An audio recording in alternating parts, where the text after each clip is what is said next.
Em 90 segundos tu não faz nem um miojo, mas eu te ensino as matérias que tu tem até nojo. Então senta aí e começa a quebrar a TP pra ter energia pra tua mente processar e entender que a probabilidade de você ir bem no Enem tá ligada direto aos meus raps também. Então começa com humanas, só sei que nada sei, mas sei que saí da vida e pra história eu entrei. Se o clima esquenta e tua caneta falhou, fica tranquilo, a esfera dela dilatou com calor. Eu sou flúor com oxigênio, dá pra completar, evoluir melhor que o Darwin poderia imaginar. Se tinha uma pedra no caminho, pode crer que eu já chutei absoluto no rap. Eu nasci pra ser rei, criei uma sociedade aos modelos de Durkheim. O mecanismo dela própria é que diz pra onde vai minha inspiração. Thomas Edison dizia, é 1% e o restante o trabalho que faz. Então senta o rabo aí que eu vou te ensinar. Sometimes rap is the best way to learn, rapá. Eu não compreendo, pero não puedo hacer. É só estudar e ouvir as dicas que eu dou pra você. Confere suas respostas e faz tudo com calma. Manda bem na redação, faz do fundo da alma. Esse é o tópico frasal, ainda tem argumentação. E a resposta pra você eu deixei na conclusão. Se tá nervoso, se acalma pra mandar bem.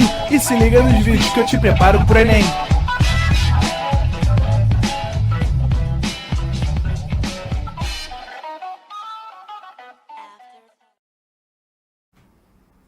Estamos online, Rodrigo?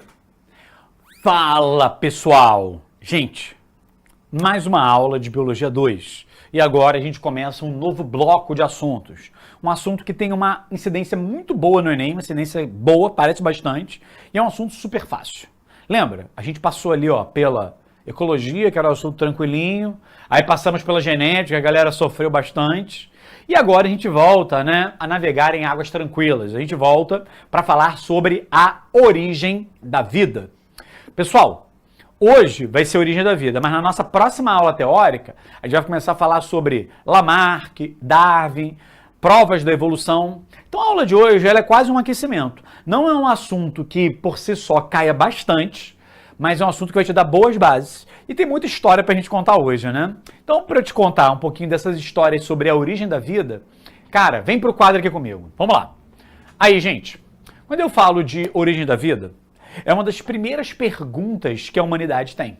Cara, como é que surgiu a vida na Terra? De onde que veio isso? E a primeira explicação que surgiu sobre a origem da vida na Terra foi o chamado criacionismo. O pessoal foi lá, tem um livro sagrado chamado Bíblia, e tem um livro dentro da Bíblia chamado de Gênesis, que tá lá, ó, Gênesis 1, versículo 1, capítulo 1, versículo 1. Tá lá, ó, no princípio criou Deus os céus e a terra. Então, na Bíblia está escrito que Deus criou todos os seres vivos e criou todas as outras coisas que existem na terra, tá? Criou a água, criou o sol, criou tudo, tá? Então, essa é a ideia do criacionismo. Gente, só que quando a gente fala de origem da vida, a gente está falando de uma aula de biologia. E nessa aula a gente precisa aplicar o chamado método científico. E toda hipótese que é uma suposição, ela precisa ser testada. Cara, como é que você vai testar se essa hipótese está certa ou está errada? Você não tem ferramentas nem para dizer que ela está certa, do ponto de vista da ciência, nem do ponto de vista da ciência também você consegue dizer que ela está errada. Até porque o criacionismo, como ele está ligado à Bíblia, ele se apoia pela fé. E aqui nós não usamos a fé, aqui a gente usa a razão. E a razão precisa de quê? De experimento para confirmar ou para negar essa hipótese, que é algo que a gente não tem aqui. Caramba, Rodrigo, é isso mesmo? É, olha só que situação. Então o criacionismo é uma hipótese que a gente não pode nem confirmar, nem negar. E aí surgiu uma outra hipótese chamada de panspermia cósmica. Gente, se prepara para essa. O pessoal acreditava que a vida na Terra começou a partir de cosmozoários. O que é isso, cosmozoário? É como se fossem pequenas bactérias vindas do espaço. Essas bactérias vêm do espaço em meteoros e, pô, bateram aqui na Terra e começou a vida. Nossa, então a nossa vida aqui na Terra começou a partir de alienígenas que vieram do espaço? A galera que acreditava nisso diria que sim. E, gente, olha que viagem, né? Se você acredita nisso, poxa, o que acontece quando micro-organismos vêm aderidos a um meteoro? Cara, eles morrem. Porque existe um grande bombardeio ali no espaço de raios ultravioleta. Aí o pessoal que defende isso fala assim, não, mas eles vinham dentro dos meteoros. E dentro do meteoro ele estava protegido dessa ação dos raios ultravioleta. Tá, só que quando o meteoro chega na atmosfera, a temperatura sobe demais. Fica quentão. Pô, esse maluco vai morrer. E aí, não dá para acreditar nisso. Então, um dos argumentos contrários a essa ideia seria o calor alto que o meteoro tem quando chega na atmosfera. Aí, esse pessoal aqui iria morrer. Mas mesmo assim, tem gente que ainda acredita nisso. Porque tem algumas bactérias, que na verdade não são bactérias, são árqueas, que conseguem sobreviver a temperaturas muito altas. Só que tem um problema. Se você acreditar nessa ideia, você nunca vai conseguir explicar a origem da vida realmente. Porque se alguém perguntar para você, vamos supor que você acredita nisso, tá? Se alguém perguntar para você e falar assim, ó, fulano, como é que surgiu a vida na Terra? Aí tu fala assim, pô, surgiu a partir de cosmozoários que vieram de Marte. Beleza, agora eu já sei como é que começou a vida na Terra. Agora, como é que eu faço para explicar o surgimento da vida em Marte? Aí tu fala, não, tranquilo, vieram de cosmozoários de Júpiter. E aí tu fala, beleza. E agora, em Júpiter? Ah, veio de Saturno. Cara, você não responde a pergunta. Você acaba transferindo ela de planeta. Então, acreditar nisso traz um problema. Você não responde a pergunta que é, qual é a origem da vida? Então, a primeira, não temos ferramentas para confirmar ou para negar. A segunda, tem esse problema de não responder a pergunta, só transferir ela de planeta. E a última, que é a ideia que durou por mais tempo, tá? É a chamada abiogênese ou geração espontânea. O que é isso? A de negação, bio de vida, gênese de criação. Tem gente que acredita que a vida na Terra começou a partir da matéria bruta. A matéria bruta, de maneira espontânea, dava origem a seres vivos. Meu Deus! Vou dar um exemplo. O lodo do pântano, aquela gosminha, o pessoal que defendia isso, acreditava que aquele lodo do pântano se juntava e formava quem? Um sapo. O pessoal achava que uma camisa suada, misturada com trigo no escuro, formava rato. Ou seja, a matéria bruta, de maneira espontânea, virava um ser vivo. Só que, gente, se você acredita que o lodo vira sapo, que uma camisa vira rato, por que, por exemplo, essa régua aqui não vira um pônei? Por quê? Por que isso aqui de maneira espontânea não vira um pônei? Cara, sabe como é que o pessoal respondia? É porque essa régua não vai virar ser vivo nunca, porque ela não tem a chamada força vital. Então, para a matéria bruta, de maneira espontânea, virar um ser vivo, precisava de uma entidade que a galera não sabia direito o que era a chamada força vital. Então, tudo que eles acreditavam que virava matéria bruta, tinha força vital. Aliás, toda a matéria bruta que eles achavam que virava ser vivo, tinha força vital. E se não virasse ser vivo, a resposta era, não havia força vital. Caraca! Então era assim que os malucos defendiam essa ideia? Era. E tinham vários pensadores, né, dessa época que acreditavam e batiam o pé nesse negócio. Gente, então é isso mesmo, o pessoal acreditava. Só que veio um cara e falou assim, não, isso está errado. E quem foi o cara que decretou o fim desse pensamento da abiogênese? Foi um cientista francês chamado Louis Pasteur. O que o Louis Pasteur fez? Ele derrubou a abiogênese. Gente, e é uma história terrível, porque rolou uma treta, né, entre os defensores da abiogênese, que era uma linha de pensamento, com a outra linha, que é a linha que vigora hoje, que é a chamada biogênese. O que a biogênese diz? Que todo ser vivo vem de outro ser vivo. Precisa ter um ser vivo para dar origem a um ser vivo. Então, todo ser vivo vem de um ser vivo pré-existente. Tá, então havia um duelo. Uma galera achava que o ser vivo vinha da matéria bruta, outra galera achava que um ser vivo vinha de outro. E aí eu vou citar, né, alguns defensores para vocês, né? Deixa eu colocar aqui, né, o item 2 da aula. Vamos falar sobre essa treta, né? Vamos falar sobre esse conflito, que é o conflito da biogênese e abiogênese.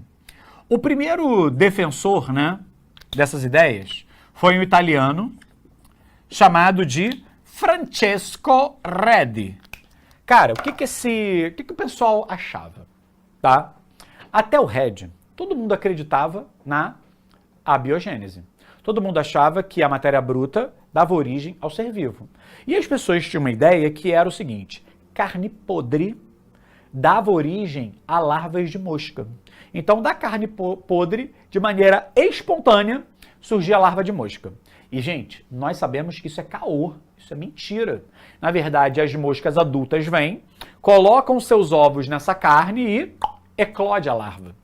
Não é a carne que faz a larva aparecer, é a larva que surge a partir da carne por moscas que botam os ovos ali. Então, o que o Francesco Redi fez? Como a galera acreditava nisso, ele pegou 2 frascos, colocou carne podre. Um dos frascos ele deixou aberto, e o que aconteceu nesse frasco? Apareceu larva de mosca, e o outro frasco ele colocou uma gaze, que é uma telinha com furinho. E nessa telinha, as moscas não conseguiam passar e botar os seus ovos. O que ele viu? Que naquela carne que estava tapada com essa gaze, não tinha larva. Então ele falou assim, aí, seus otários, esse negócio de carne gerar larva de mosca é mentira. Porque na hora que eu botei a tela, as moscas não conseguiram botar os seus ovos. Então o Redi, ele foi um grande defensor da biogênese. Então ele deu um tapa na cara aqui da biogênese, falando assim, ó, seus animais, não aparece larva de mosca a partir de carne podre. Na verdade é a mosca que vai lá e bota os seus ovos. E aí o que aconteceu um tempo depois? Olha que história, gente. Surgiu um aparelho chamado microscópio. Na época, ninguém sabia o que era bactéria, protozoário, fungo, levedura. Tipo, tudo que era unicelular, ninguém sabia o que era. Tudo que era microscópico era um outro universo. E aí criaram o microscópio. E aí descobriram um grupo de seres vivos pequenininhos, que eram só vistos ao microscópio. Essa galera, hoje nós sabemos que são bactérias, protozoários, leveduras, mas naquela época o pessoal chamava de micróbios. Tem até gente que usa esse termo hoje, né? Micróbios. Os micróbios foram vistos pela primeira vez quando foi descoberto o microscópio. E aí o pessoal falou assim, cara, esse negócio de micróbio, pra gente, pensa bem, bactéria, é muito simples. E aí os caras daquela época falaram assim, pô, isso aí não pode se reproduzir. Porque a mosca, eu até entendi. A mosca vai lá, bota o ovo, que eu não tô vendo, aí esse ovo eclode e sai uma larva, tudo bem. Agora, como é que esse micróbio, que é tão pequenininho, consegue se reproduzir? Ele só pode surgir a partir de geração espontânea. E aí deixa eu trazer alguns exemplos para você entender essa ideia. Gente, se você vai ao mercado, você vai ver que tem lá os leites. Cara, e o leite não tá na geladeira, né? Aquele leite de caixinha, ele fica, pô, em qualquer lugar lá do mercado. E fica lá um tempão. Se você pegar aquele leite de caixinha, que fica guardado um maior tempão, e abrir, ele não estraga rápido? Por que acontece isso? Porque na hora que você abre o leite, as bactérias que estão no ar, elas entram em contato com o leite. E aí elas começam, né, a realizar processos metabólicos ali dentro que vão estragar o leite. Então o que faz o leite estragar não são bactérias que estão dentro dele, porque ele não está com bactéria. São bactérias que vêm do ar. O que o pessoal daquela época achava? Que do leite brotava bactéria e era micróbio que surgia ali de maneira espontânea. E não era só leite. O cara pegava, por exemplo, um caldo de carne. O pessoal achava que do caldo de carne brotava bactéria. A gente sabe que é mentira. As bactérias que vão degradar esse alimento, elas vêm do ar. O ar que traz isso. Então, se você deixar, por exemplo, um alimento exposto muito tempo, ele estraga. Não porque bactérias brotam dele, porque o ar traz. O ar, ele é inimigo dos alimentos, porque o ar tem bactérias. Então o pessoal achava isso, que se você pegasse um caldo de carne, leite e deixasse ali guardado, deles iriam brotar espontaneamente bactérias. E hoje, você e eu, nós sabemos que isso é mentira, é caô brabo, é o ar que traz isso. Nossa! Então, quem foi o cara que tentou derrubar essa ideia? Foi um aluno do Francesco Redi, também italiano, chamado de Spallanzani. O que esse Spallanzani fez, gente? Deixa eu explicar para vocês. Ele pegou um frasco, colocou um caldo de carne lá dentro. Lembra que a galera achava que do caldo de carne brotava bactéria? O Spallanzani falou assim, cara, eu acho que isso é mentira. Então ele pegou um caldo de carne e ele ferveu esse caldo. Qual o objetivo dessa fervura? Matar qualquer bactéria residual que estivesse ali. Depois que ele ferveu, ele foi lá e tapou. Para quê? Para evitar que o ar trouxesse bactéria. E deixou um tempo fechado. Cara, quando ele quebrou o frasco depois de um tempo, não tinha bactéria nenhuma. Aí o Spallanzani falou assim, aí, seus otários, viram? É o ar que traz as bactérias. Então, o Spallanzani, ele foi um defensor também da biogênese. Só que na mesma época veio um cara, um maluco lá da Inglaterra, chamado John Tuberville Needham. O que ele fez? A mesma coisa que o Spallanzani. Ele ferveu, ele tapou, só que quando ele quebrou os frascos, tinha bactéria. E aí rolou uma briguinha entre o Spallanzani e o Needham. Cara, o Spallanzani não encontrou bactérias, que o pessoal chamava de micróbios, e o Needham sim. Cara, rolou uma treta entre eles. E aí, o que o Spallanzani falou pro Needham? Needham, tu é um merda. Porque você ferveu pouco e você não tapou direito. Tu tapou esse frasco igual a tua cara. Por isso que apareceram bactérias. Aí o Needham, eu não. Spallanzani, você que fez merda. Você ferveu demais. Matou as bactérias. Na verdade, você matou a força vital. Lembra dessa ideia aqui da força vital? Então o Needham falou que o Spallanzani destruiu a força vital. E aí ficou aquele impasse. O pessoal meio que arregou ali. Então o Spallanzani, ele era um defensor da abiogênese. E quem acabou com essa palhaçada toda, gente? Foi aquele francês que eu falei para vocês. O Louis Pasteur. Médico famosão. E ele é importante porque ele decretou o fim da abiogênese. E como é que ele acabou com essa ideia da abiogênese? Ele fez uma experiência, cara, muito criativa. Ele pegou um frasco e ele entortou o gargalo desse frasco. Esse frasco aqui é o chamado frasco em pescoço de cisne. E ele veio aqui, ó, colocou o caldo de carne, jogou um calor aqui para matar as bactérias. Jogou um calor e matou as bactérias. Só que como o frasco tinha um gargalo curvo, ele não tapou o gargalo. Isso era legal, porque o oxigênio do ar podia entrar. Mas nessa curvatura, as bactérias ficavam presas. Então, depois de um tempo, ele quebrou esse frasco e não tinha bactérias. Então, gente, depois do Pasteur, ninguém mais acreditou nessa palhaçada de abiogênese. Todo mundo acreditava que um ser vivo vinha de outro. Só que tem um problema. Se um ser vivo vem de outro, cara, de onde que veio o primeiro? Por muitos e muitos anos, essa dúvida não foi respondida. Até que, no século XX, um cientista russo chamado Oparin conseguiu fazer isso. E aí a gente vai colocar para vocês agora a chamada hipótese de Oparin. Tem gente que chama de Oparin, mas ninguém vai fazer prova oral aqui no Enem mesmo, né? Então chama do que tu quiser. O que seria essa hipótese de Oparin?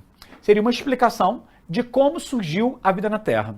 E como é que o Oparin conseguiu mandar bem, né? Conseguiu, desvendar esses segredos. O Oparin, ele era um cara que tinha um conhecimento de diversas áreas da biologia. E ele também tinha conhecimentos de geologia, de bioquímica. Então era um cara brabo.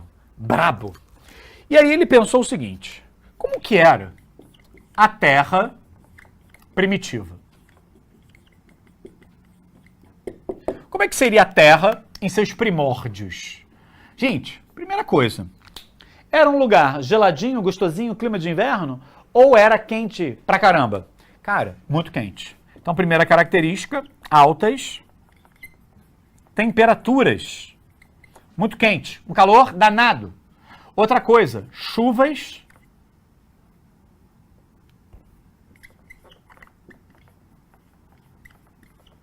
intensas.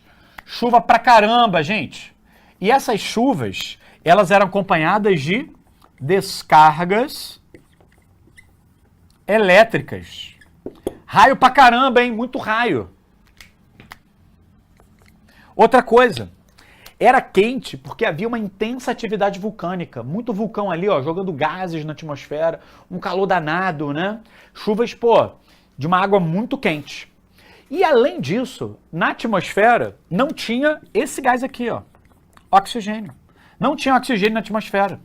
Então, qualquer ser vivo que aparecesse aqui deveria ser obrigatoriamente um organismo anaeróbico, um organismo que não usasse o oxigênio. E como não tinha oxigênio, esse ambiente também era um ambiente sem camada de ozônio. Cara, olha só que ambiente horrível. Se não tinha camada de ozônio, era um cenário de incidência altíssima dos chamados raios ultravioleta. Era raio ultravioleta batendo forte. E aí vou tentar refletir nas consequências disso. Hoje, você vai lá pra rua e tu pode, ter um lugar ao sol. Porque a camada de ozônio tá lá fora, te protege contra esses raios ultravioleta. Naquela época não tinha isso. Quem protegia o primeiro ser vivo dos raios ultravioleta? Foi a água. Cara, então a vida na Terra teve que começar na água. Essa alta incidência de raios ultravioleta forçou um início da vida na água. O primeiro ser vivo tinha que ser aquático. Só depois que surgiu a camada de ozônio que a vida pôde ir para a Terra. Só depois. Nossa, que parada horrível, gente. Que triste. Então foi assim. E quais eram os gases da atmosfera primitiva? Quais eram os gases? Provavelmente a composição de gases não é a mesma da atmosfera atual. Então olha só os gases que nós temos. Metano era um dos gases da atmosfera. Outro era a amônia.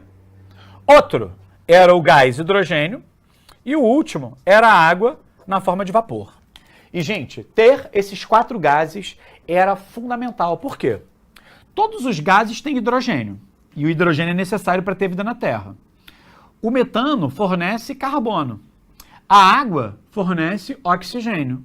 E para formar, por exemplo, aminoácidos, bases nitrogenadas que vão dar origem, respectivamente, a proteínas e ácidos nucleicos, nós temos o nitrogênio. Então, com esses 4 gases, eu tenho os elementos químicos necessários para formar todas as moléculas necessárias à vida. Então, esse era o cenário que o Oparin trazia para a gente, a partir das suas ideias. Então, gente, dá um print aí que eu já vou apagar. Enquanto isso, eu vou beber aquela aguinha marota.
Então, gente, vamos lá.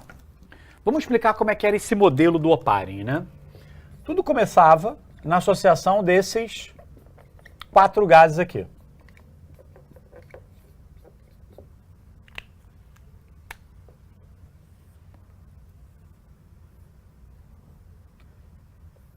Gente, metano, hidrogênio, água na forma de vapor e hidrogênio. Então, metano, amônia, água na forma de vapor e hidrogênio. O que aconteceu nesses 4 gases que estavam lá na atmosfera? Eles sofreram a ação de descargas elétricas e raios ultravioleta. Então, esses 2 agentes fizeram esses gases se misturarem, fizeram esses gases se combinarem. E na hora que eles se juntaram, o que aconteceu? Houve a formação de moléculas orgânicas simples. Então, moléculas orgânicas simples foram formadas na atmosfera. E o que seriam moléculas orgânicas simples, pessoal? Moléculas pequenas. Por exemplo, monossacarídeos. Tipo a glicose, que a gente já aprendeu. A gente podia ter aqui a formação de ácidos graxos, que vão dar origem às gorduras.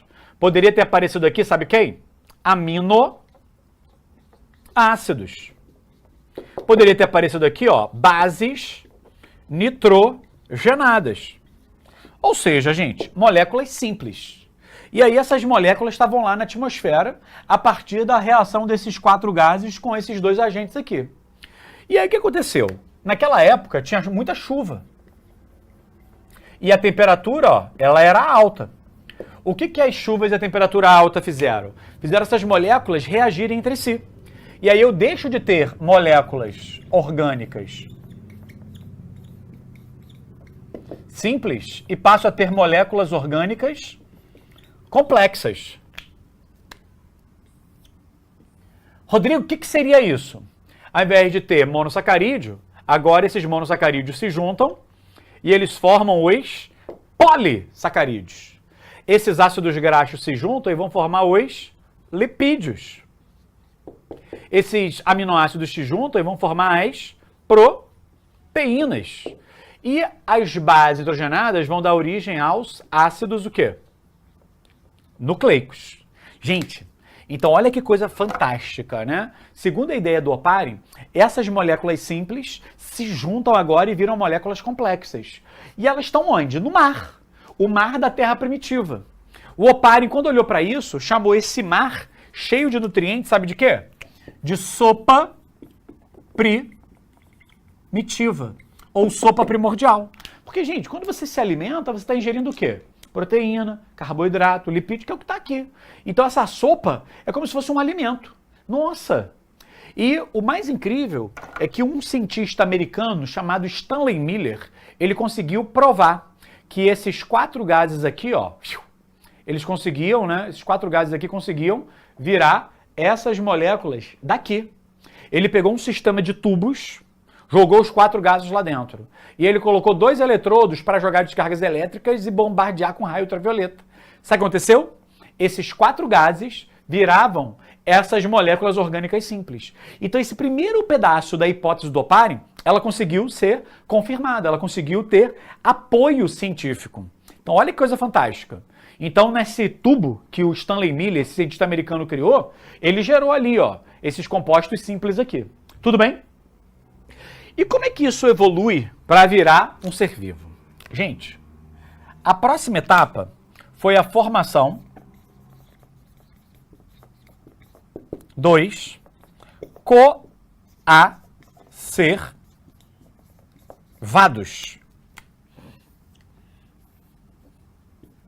Foi a formação dos coacervados. O que é isso? Era um monte de proteína, de carboidrato solto na água. Então imagina só esse desenho aqui, ó. Essa bola aqui, gente, é uma proteína. Isso aqui é uma outra proteína. Isso aqui é uma outra proteína. Isso aqui é uma outra proteína, tá bom? Essas bolas vermelhas, então, são proteínas. Vou escrever aqui, ó, PTN, para você não esquecer, tá bom? PTN. O que acontece? Essas moléculas de proteína, elas começaram a se ligar a moléculas de água. Então, essas bolotinhas aqui azuis são moléculas de água. E aí, as moléculas de água, junto com essas proteínas, se isolavam do resto do meio.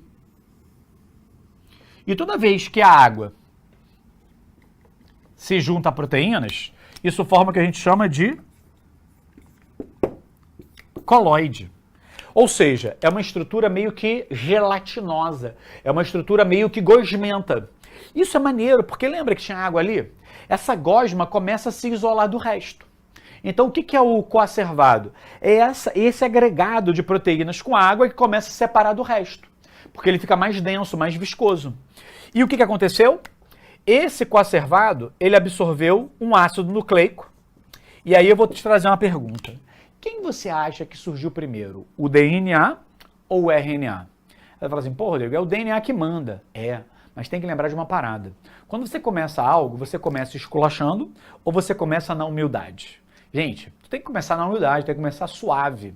E o primeiro ácido nucleico que surgiu foi o RNA. Então, teve o surgimento de um ácido nucleico, que no caso aqui, ó, foi o RNA. E depois que eles absorveram esse RNA e conseguiram se replicar, surgiu a primeira célula. Então aqui, gente, surgiu o primeiro ser vivo. Nossa! Então aqui surgiu a primeira célula. E eu já vou te mandar uma outra pergunta. Se aqui surgiu a primeira célula, tu acha que que essa primeira célula, ela era eucarionte ou procarionte? Fala pra mim. O que tu acha? Pró ou eu? Lembra? Quando você começa algo, tu começa na humildade. Então a primeira célula que surgiu aqui, ó, certamente era procarionte. E olha para a atmosfera. Tem gás O2? Não.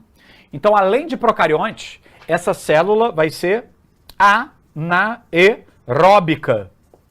Então, pelo amor de Deus, não esqueça isso. Tudo bem? Então, a primeira célula que surgiu era procarionte e era anaeróbica. Então, a gente viu aqui o caminho, né, da ideia do Oparin. Mas, gente, tem uma pergunta que aparece com uma grande frequência. A primeira célula que surgiu, tu acha que ela era eucarionte? Aliás, ela era heterotrófica ou ela era autotrófica? Qual dos dois? Auto ou hétero? Hétero ou alto? O que tu acha? E sabe qual é a resposta? Depende. Hoje, a maior parte dos cientistas afirma que a primeira célula que surgiu era autotrófica. Mas lembra, nós estamos falando de quem? Ih, Rodrigo, já falou tanto nome hoje que eu não lembro. Cara, estamos falando do Oparin. Na hipótese do Oparin, a primeira célula que surgiu, ela era heterotrófica. Então, deixa eu botar isso aqui. A ideia do Oparin, ela era chamada de hipótese heterotrófica. Essa era a ideia. Hipótese heterotrófica. A primeira célula era heterotrófica. E qual foi o primeiro processo metabólico que a célula fez? O primeiro processo metabólico foi a fermentação. E, gente, fique esperto aqui no que eu vou falar. Qual é o argumento que apoia que a primeira célula fazia fermentação? Fermentação é um processo que eu já ensinei para vocês. É um processo aeróbico ou anaeróbico? É um processo anaeróbico. Então está de acordo com o que a gente já escreveu aqui. Segunda característica. A célula que faz fermentação, nesse caso aqui, ela deveria ser heterotrófica. Por quê? Quem foi a primeira célula? Se alimentava de quê? A primeira célula, cara. Fala assim, pô, mas não tinha nada. Ela tinha que se alimentar de quê, então? Ela tinha que fazer seu próprio alimento. Só que, gente, o que derruba essa ideia da primeira célula ser autotrófica na visão do Oparin? Ele fala assim, pô, para a primeira célula ser autotrófica, ela deveria ser muito complexa. E a primeira célula não poderia ser muito complexa, ela teria que ser simples. Então ela tinha que ser heterotrófica. Só que o cara que é heterotrófico não tem que pegar o seu alimento com outro organismo? Ele fala assim, pô, se é a primeira, como é que vai obter com outro organismo? Cara, sabe qual foi a justificativa dele? A primeira célula tinha que ser heterotrófica porque ela era mais simples e tinha uma outra coisa. Ela poderia se alimentar da onde, gente? Da sopa primitiva. Sabe essa sopinha aqui, ó, cheia de comida na água? Então a primeira célula que surgiu se alimentava disso. Então dali que ela tirou seu alimento. Então, de acordo com o Oparin, a primeira célula, ela era heterotrófica, porque assim ela seria mais simples e ela poderia comer essa sopa primitiva que está aqui, tá bom?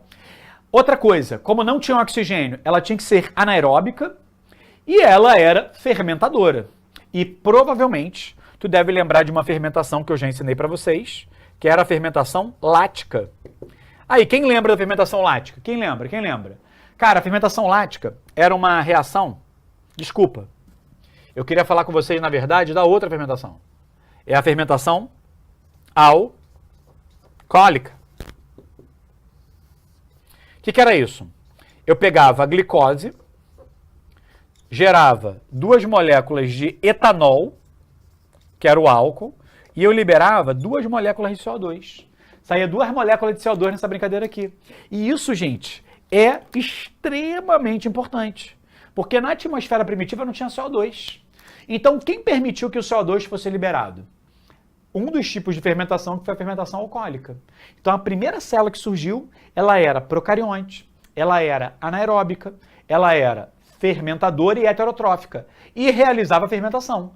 E as que realizavam fermentação alcoólica liberavam CO2. E um gás novo surgiu na atmosfera. Isso permitiu que essa célula evoluísse e ela pudesse fazer o segundo processo, que é a fotossíntese. Gente, para fazer fotossíntese, o tempo teve que passar. Só que veja bem, liberou CO2, ainda não tem oxigênio. Então ela continua sendo anaeróbica. Só que agora ela passa a ser autotrófica.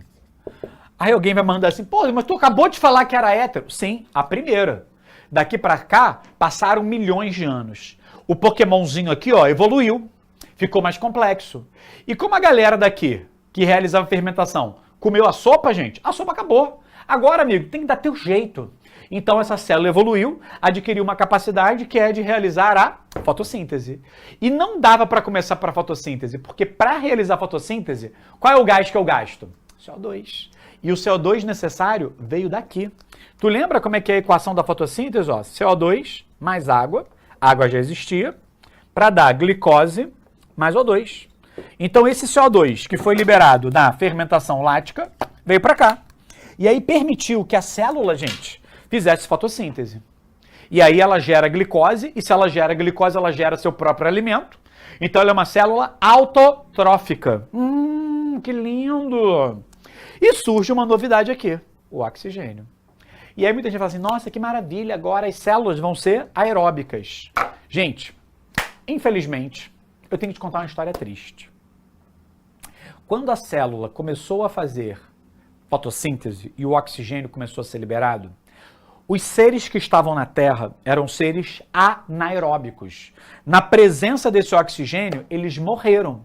Eles não tinham condição de usar o oxigênio.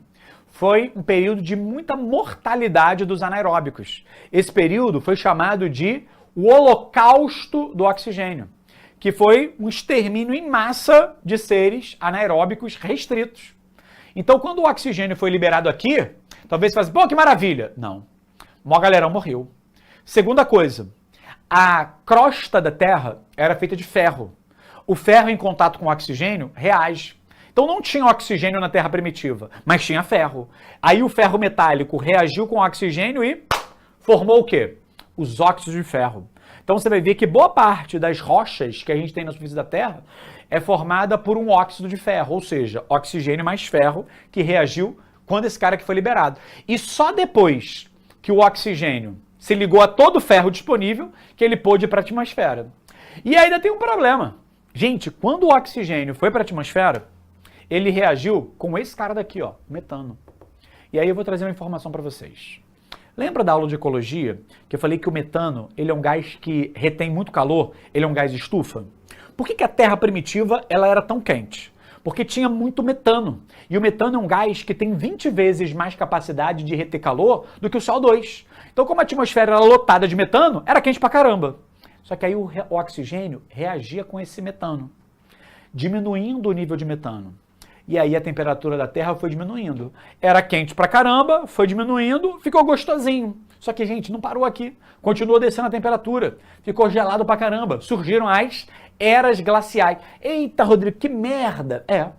Então, esse oxigênio que está aqui matou os anaeróbicos, holocausto do oxigênio, reagiu com ferro, formando os óxidos de ferro, só pôde aumentar o nível de oxigênio depois que os ferros acabaram, os ferros livres, e depois esse oxigênio reagiu com o metano, reduzindo a temperatura da Terra de maneira drástica, dando origem às eras glaciais. Então, nem tudo são flores, nem tudo são flores. Antes de você ter períodos de bonança, tem tempestades. E esse oxigênio, quando foi liberado, gente, foi a tremenda de uma treta, né? Foi muito escroto isso. Só depois de um tempo, conseguiu surgir o quê, pessoal? A chamada respiração celular. Cara, só depois da fotossíntese que surgiu a respiração celular e as células passaram a ser aeróbicas. Porque foi esse oxigênio daqui que permitiu que a célula fosse aeróbica. Então, olha só que maneiro. Fermentação alcoólica liberou CO2. Esse CO2 permitiu que rolasse a fotossíntese, que liberou o O2. E esse O2 veio para cá, permitindo que as células fossem aeróbicas. Então, o caminho foi fermentação, depois fotossíntese, depois respiração celular. Só que isso daqui, gente, é a hipótese heterotrófica. É a hipótese que o Oparin afirmou. É a que mais apareceu no vestibular? Sim. Mas é a única? Não. E nem a mais atual. Então, o que eu quero que vocês façam para a gente poder acabar essa aula? Dá um print nessa tela, que eu vou apagar, e vou trazer a última hipótese. Olha que maravilha! Vamos apagar isso daqui.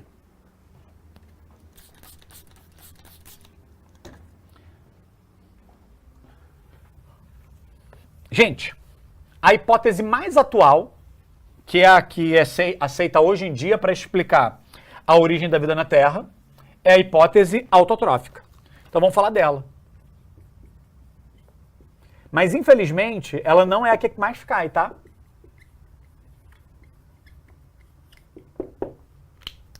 Essa é a hipótese mais atual.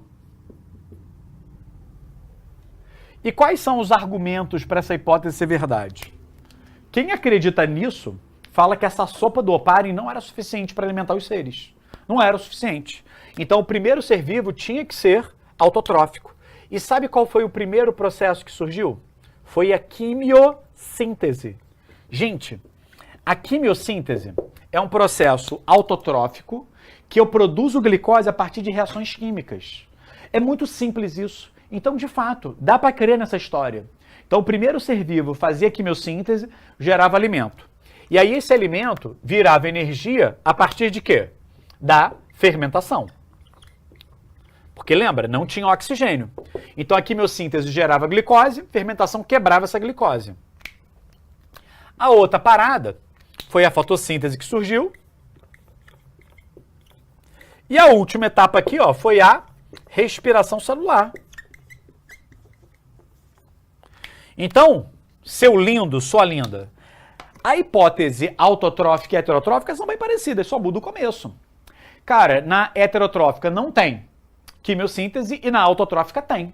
Então a quimiossíntese foi o primeiro processo que aconteceu aqui, porque os defensores dessa ideia acreditavam que a sopa não era suficiente para alimentar os seres vivos. Tudo bem? Renan, traz a gente aqui para o slide para a gente poder encerrar. Então, pessoal, nós fechamos hoje essa aula de origem da vida e a gente se vê na próxima aula já falando sobre as teorias evolutivas. Então, um beijo, até a próxima. Valeu, gente!